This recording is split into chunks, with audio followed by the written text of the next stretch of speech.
नमस्कार बंधुरा ज्योतिष लोक चैनल पक्ष थेके आमी आचार्य श्री शान्तनु शास्त्री आपनादेरके शुभेच्छा जानिए आजकेर विषय निर्दिष्ट आलोचनाते चले आसब।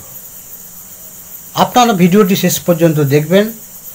भिडियोटी भालो लागले चैनलटी सबस्क्राइब करबेन, भिडियोटी शेयर करबेन एवं कमेंट बक्से आपनादेर मूल्यवान मंतब्य करबेन।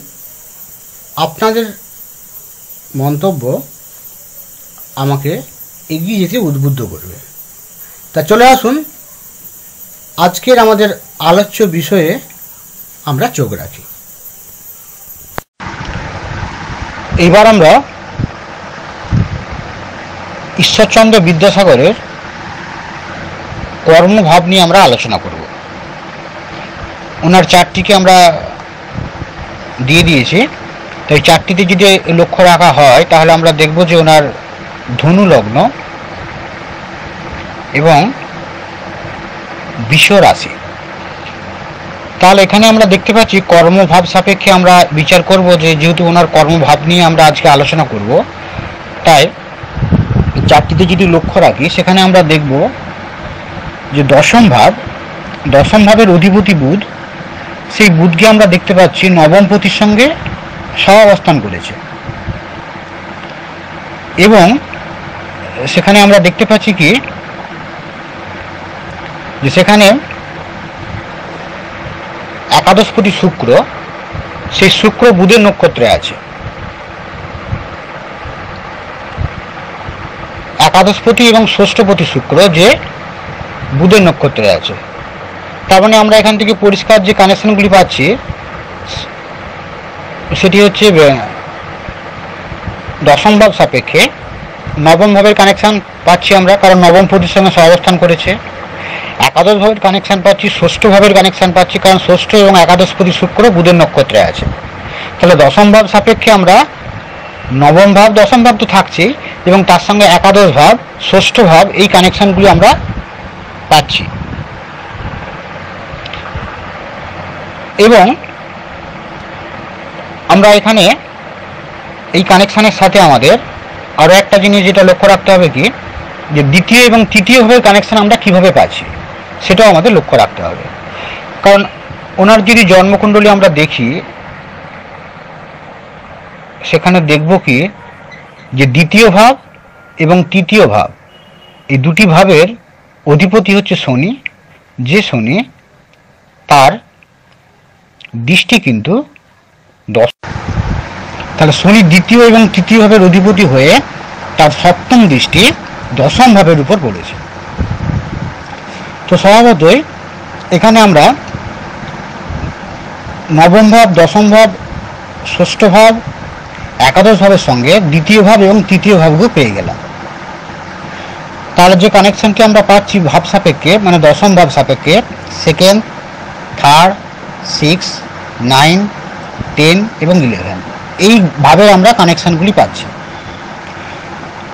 তো স্বভাবতই কিন্তু এখানে যেহেতু দশম ভাব সাপেক্ষে ষষ্ঠ ভাব এসেছে, নবম ভাব এসেছে, তাহলে এইগুলি কিন্তু আমাদের চাকরির ক্ষেত্রে একটা বড় পদেরই ইন্ডিকেশন আমরা পাচ্ছি। এবং সেখানে গ্রহের যে আমাদের কারকতা আমরা দেখব, সেখানে বুধ গ্রহকে আমরা পেয়েছি, যে গ্রহ বুদ্ধির কারকতা দেয়। বৃহস্পতিকে আমরা পেয়েছি। বৃহস্পতিকে আমরা কিভাবে পেয়েছি না, বৃহস্পতিকে আমরা কিভাবে পেয়েছি যে এখানে আমরা দেখব যে শনি আর বৃহস্পতি পরস্পরের মধ্যে ঘর চেঞ্জ করেছে। চতুর্থ ভাবের অধিপতি বৃহস্পতি যে শনির ঘরে বসে আছে, আর শনিকে আমরা দেখতে পাচ্ছি বৃহস্পতির ঘরে বসে আছে মীন রাশিতে। অর্থাৎ শনি এবং বৃহস্পতি পরস্পরের মধ্যে গৃহ পরিবর্তনের করে একটা যোগ তৈরি করেছে।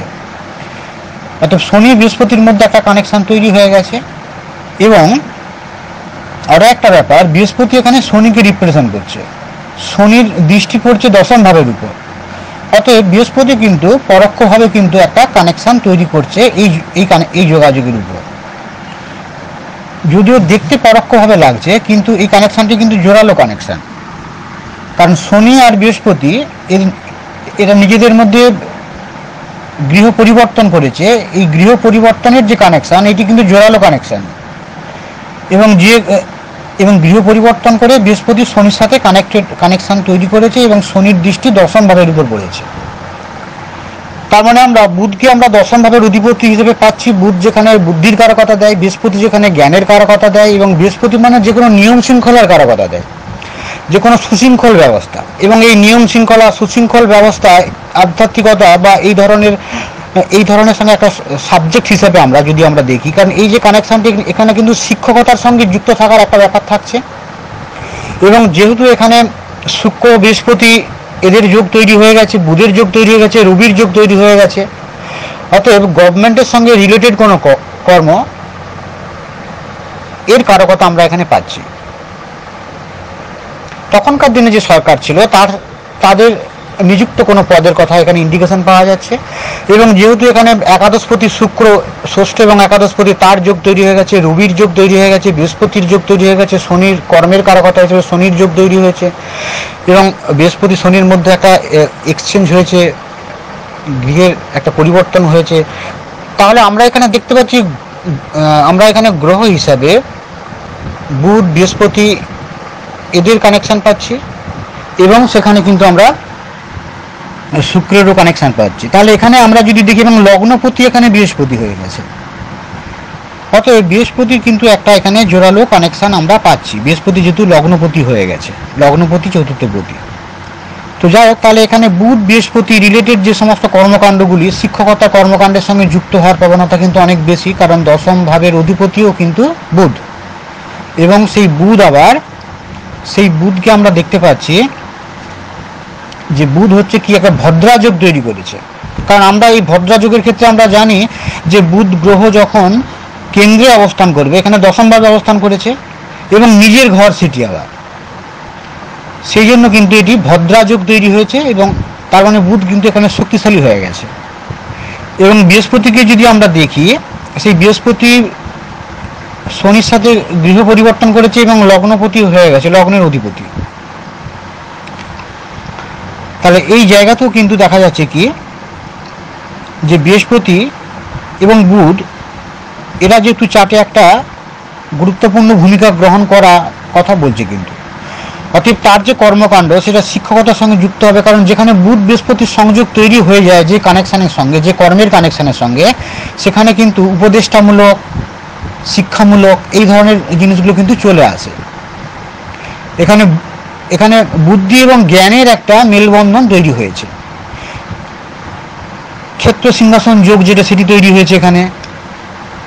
এবং আমরা এখানে দেখব চন্দ্র প্রভা যোগ তৈরি হয়েছে। এবং এখানে চন্দ্র, এবং আমরা যদি দেখি যে চন্দ্র এবং শুক্র পরস্পরের মধ্যে কিন্তু গৃহ পরিবর্তন করেছে ঘরের। শুক্রকে আমরা দেখতে পাচ্ছি চন্দ্রের ঘরে বসে আছে, চন্দ্রকে দেখছি শুক্রের ঘরে বসে আছে।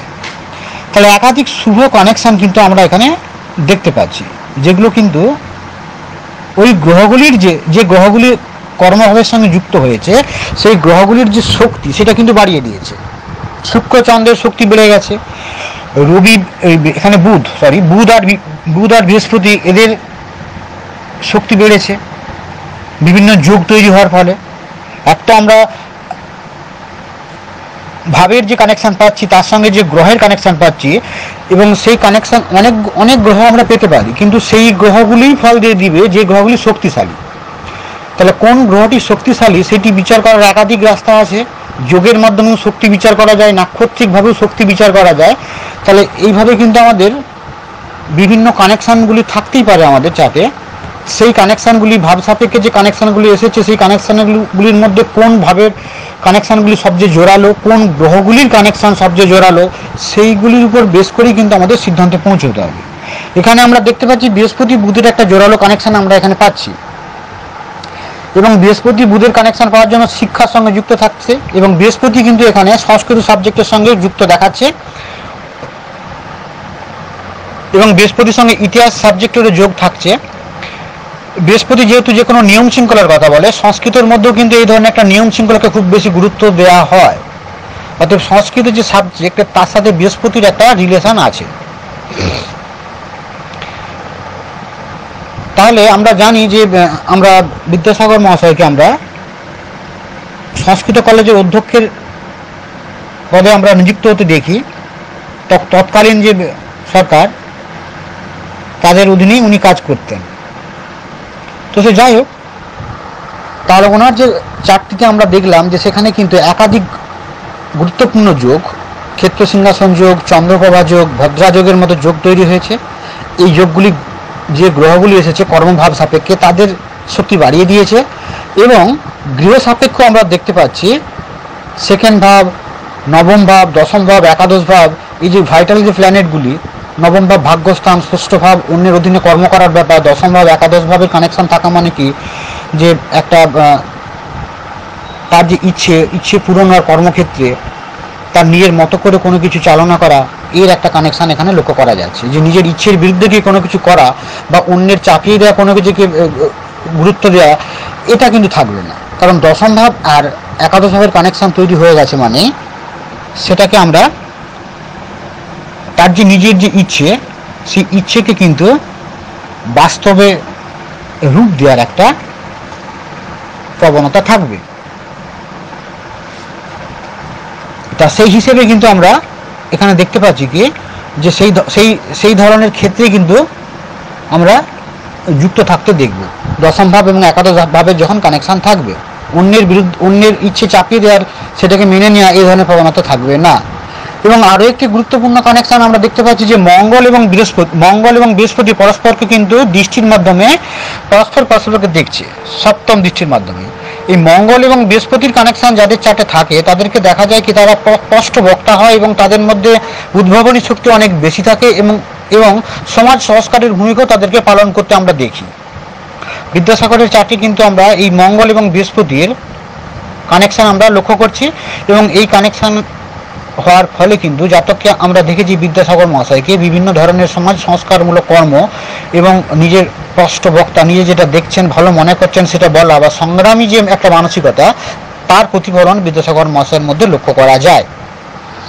তাহলে কর্মভাব বিচার করতে গেলে আমাদেরকে কিন্তু দশম ভাব সাপেক্ষে কোন কোন হাউসগুলি আসছে সেগুলি যেমন দেখতে হবে, এবং সেই ভাবগুলির মধ্যে কোন ভাবগুলি জোরালো অবস্থায় আছে সেটা দেখতে হচ্ছে, এবং কাজে কানেকশান বারবার আসছে আর কি, সেটাই হচ্ছে জোরালো কানেকশান হয়ে যাচ্ছে, এবং কোন গ্রহগুলি আসছে এবং সেই গ্রহগুলি যোগের মাধ্যমে বা নাক্ষত্রিকভাবেই হোক বা দৃষ্টির মাধ্যমে হোক কতটা শক্তিশালী অবস্থা তৈরি করেছে সেটাও দেখতে হবে, এবং তাদের ফলে কিন্তু জাতকের জীবনে পড়বে, এই ধরনের একটা সিদ্ধান্তে আমাদের পৌঁছতে হবে। আর একটা ব্যাপার আমাদের লক্ষ্য রাখতে হবে কি এখানে, যে কোনো জাতকের চার্টে যদি আমরা দেখি যে বিপরীত রাজযোগ তৈরি হয়েছে, তাহলেও কিন্তু দেখা যাবে কি যে জাতককে কিন্তু একটা উন্নত ভিত্তির উপর স্থাপন করবে। জাতকের যে চিন্তাভাবনা, সেই চিন্তাভাবনাগুলো কিন্তু বাস্তবায়িত হবে, এবং তার যে মনের মধ্যে তার যে ইচ্ছে শক্তি সেইগুলো কিন্তু বাস্তবায়িত হবে, এবং তার যে কর্মজীবন, সেই কর্মজীবনের সঙ্গে যদি এগুলি যুক্ত হয়ে যায় তাহলে কিন্তু তার কর্মজীবন কিন্তু অনেক বেশি অন্যের উপর প্রভাব বিস্তার করবে। আমরা বিদ্যাসাগর মহাশয়ের যদি আমরা চাপ লক্ষ্য করি, সেখানে আমরা দেখব যে কি যেখানে বিপরীত রাজযোগ তৈরি হয়েছে। ষষ্ঠপতি দুস্থানের অধিপতি, সেই ষষ্ঠপতিকে আমরা দেখতে পাচ্ছি অষ্টম ভাবে বসে আছে। ষষ্ঠপতি শুক্র, সেই শুক্রকে আমরা দেখতে পাচ্ছি অষ্টম ভাব মানে কর্কট রাশিতে অবস্থান করছে ষষ্ঠপতি। তাহলে ষষ্ঠপতি যখন অষ্টম ভাবে চলে আসে তখন হর্ষ রাজযোগ তৈরি হয়, হর্ষ বিপরীত রাজযোগ তৈরি হয়। আবার যদি উল্টো দিক থেকে আবার আমরা দেখি, অষ্টমপতি এখানে চন্দ্র, সে আবার ষষ্ঠভাবে বসে আছে, এটা আবার সরলা যোগ, সরলা বিপরীত রাজযোগ। তা হর্ষযোগ এবং সরলা যোগ, এই দুটি বিপরীত রাজযোগ কিন্তু তৈরি হয়ে গেছে। জাতকের চার্টে যে কোনো জাতকের চার্টে যদি এই ধরনের বিপরীত রাজযোগ থাকে এবং যে প্ল্যানেটগুলি রাজযোগ তৈরি করছে সেই প্ল্যানেটগুলি যদি শক্তিশালী হয়, এখানে আমরা দেখতে পাচ্ছি যে রাজযোগগুলি যে তৈরি করেছে চন্দ্র আর শুক্র, এরা দুজনে কিন্তু শক্তিশালী। কেন না, চন্দ্রকে আমরা দেখতে পাচ্ছি তার উচ্চস্থ ঘরে বসে আছে। আর একটা কথা হচ্ছে কি, চন্দ্র এবং শুক্র দুজনের মধ্যে ঘর পরিবর্তন করেছে, গৃহ এক্সচেঞ্জ করবো, তারা শক্তিশালী হয়েছে।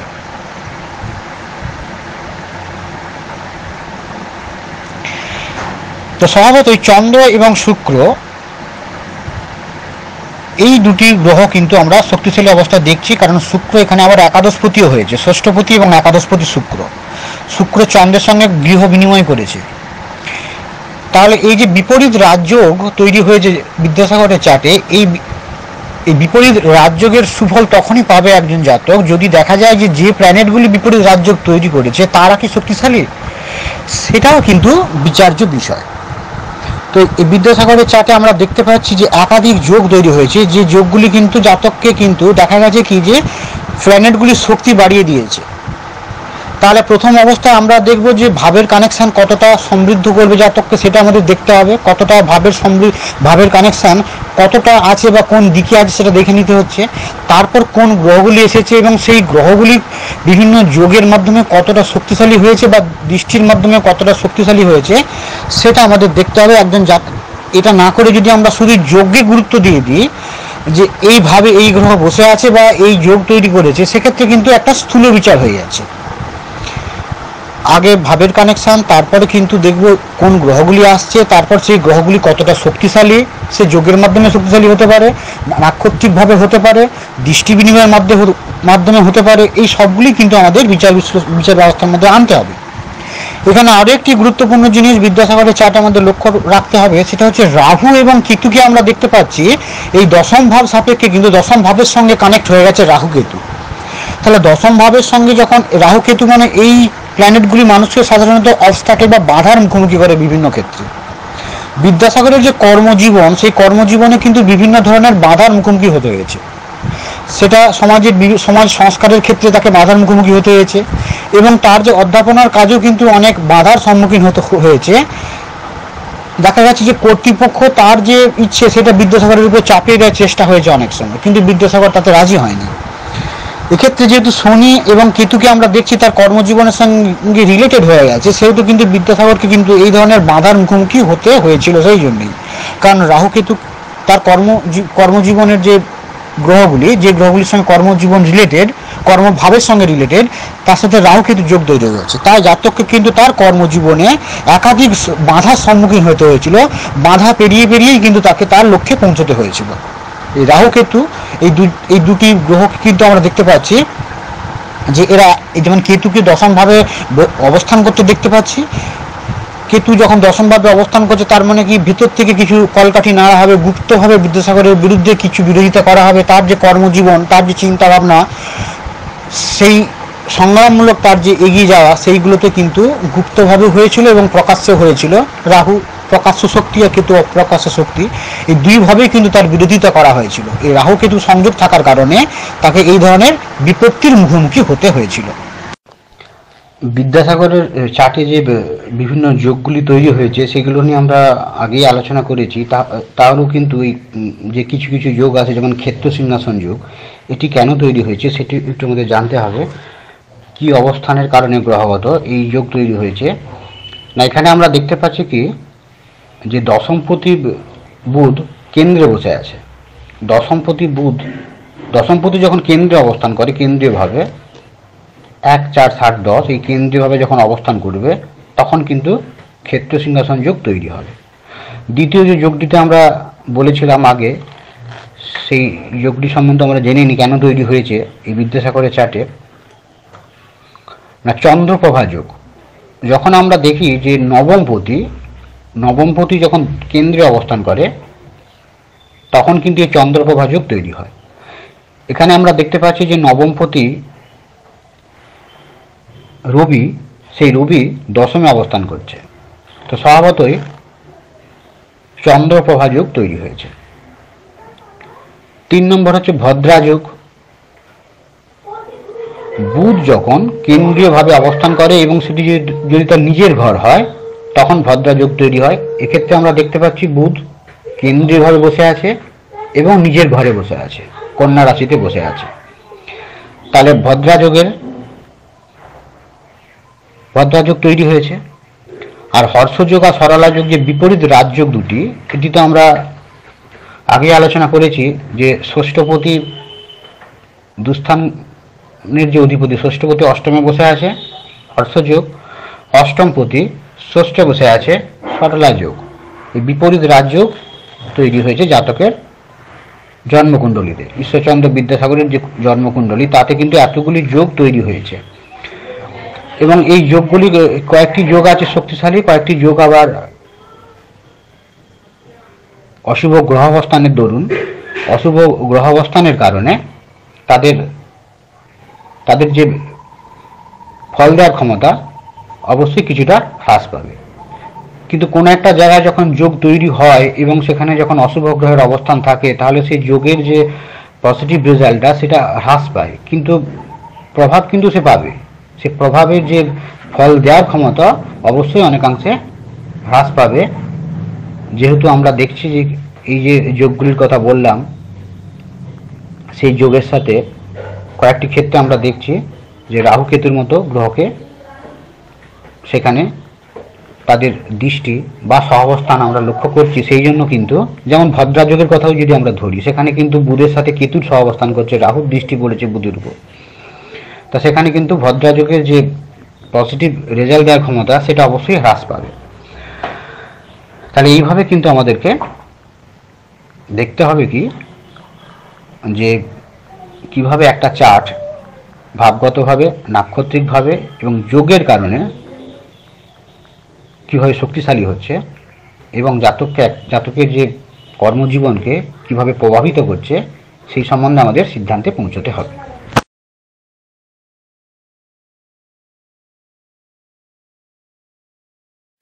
যে সমস্ত বন্ধুরা অনলাইনে কাউন্সেলিং করাতে চান এবং যারা জ্যোতিষ শিখতে আগ্রহী, তারা 9932413177 এই নাম্বারে আপনারা যোগাযোগ করবেন এবং আপনারা হোয়াটসঅ্যাপ করতে পারেন এই নাম্বারে। ভালো থাকবেন, ধন্যবাদ।